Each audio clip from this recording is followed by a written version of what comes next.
તળાજા ખાતે એગ્રો વ્યવસાય સાથે જોડાયેલા વેપારીઓ અને સંસ્થાઓ દ્વારા તારીખ 27/4/2026 સોમવારના રોજ જાહેર કરાયેલા ભારત બંધને સમર્થન આપવામાં આવ્યું છે। ખાતર, જંતુનાશક દવા અને બિયારણ સંબંધિત વિવિધ સમસ્યાઓ તથા વધતી દખલગીરીના વિરોધમાં દેશવ્યાપી સ્તરે આ પ્રતિકાત્મક બંધનું આયોજન કરવામાં આવ્યું છે। આ અંગે તળાજા એગ્રો એસોસિએશનના પ્રમુખશ્રીએ જણાવ્યું હતું કે માતૃ સંસ્થા AIDA ન્યૂ દિલ્હી દ્વારા કરવામાં આવેલા આ એલાનમાં સમગ્ર દેશના વેપારીઓ, સહકારી મંડળીઓ અને સંસ્થાઓ જોડાશે। તળાજા વિસ્તારના વેપારીઓ પણ આ બંધમાં શાંતિપૂર્ણ રીતે ભાગ લેશે અને પોતાની માંગણીઓ સરકાર સુધી પહોંચાડશે।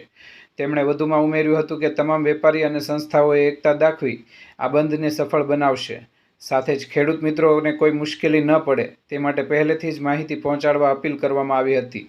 સંગઠન એ જ શક્તિના સૂત્ર સાથે આ ભારત બંધને સંપૂર્ણ સમર્થન આપવા તળાજા એગ્રો એસોસિએશન દ્વારા નમ્ર વિનંતી કરવામાં આવી છે।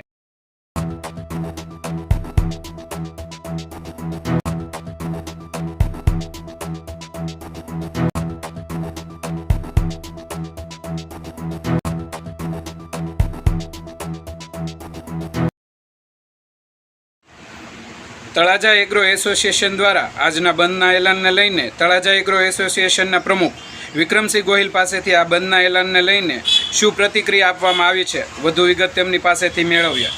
જી વિક્રમસિંહ ગોહિલ, ગુજરાત આઈ ન્યૂઝમાં આપનું સ્વાગત છે। 27 એપ્રિલના રોજ તળાજા એગ્રો એસોસિએશન દ્વારા ભારત બંધ પાછળનો મુખ્ય ઉદ્દેશ શું છે?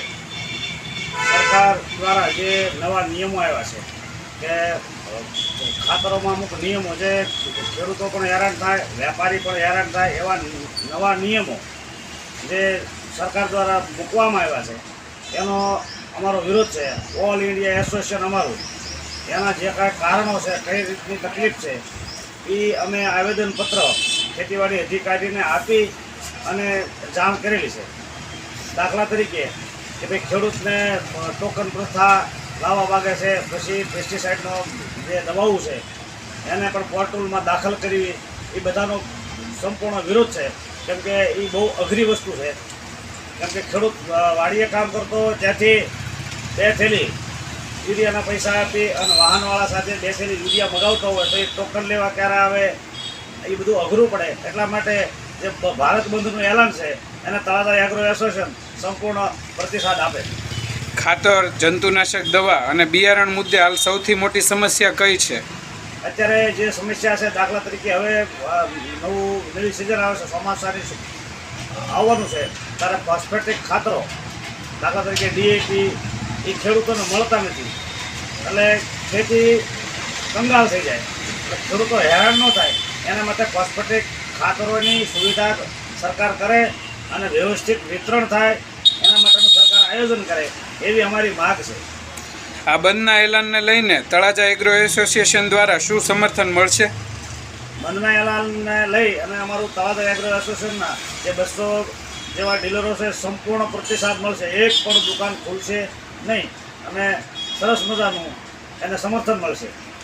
સરકાર સુધી તમારી મુખ્ય માંગણીઓ કઈ કઈ છે અને જો સરકાર આ માંગણીઓ સ્વીકારશે નહીં તો આગળ શું પગલાં લેશો તમે?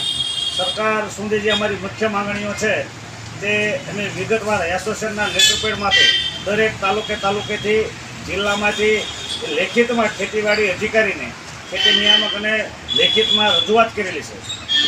એક મુદ્દો એ પણ છે, સરકારશ્રી જે ધિરાણ કરે છે એની કરતાં 3 ગણું વેપારીઓ ખેડૂતોને ધિરાણ કરતા હોય છે, તો એ વસ્તુને ધ્યાનમાં લઈને સરકારે અમુક નિર્ણય લેવો જોઈએ।